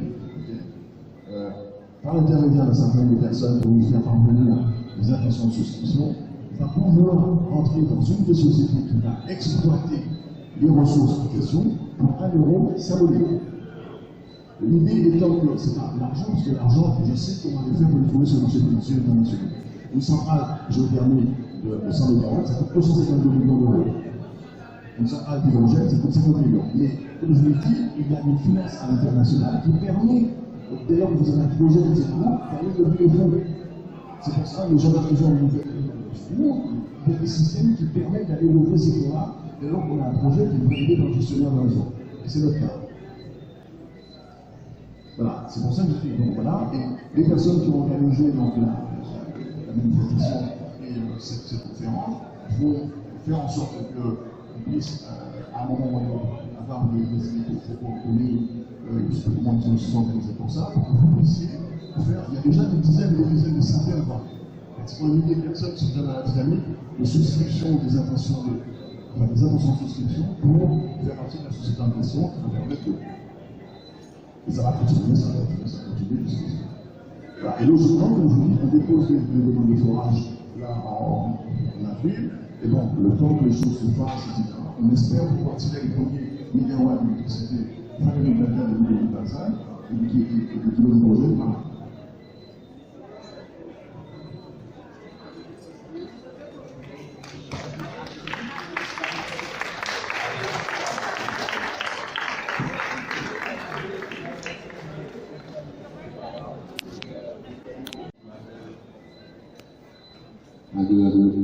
Je m'appelle Philippe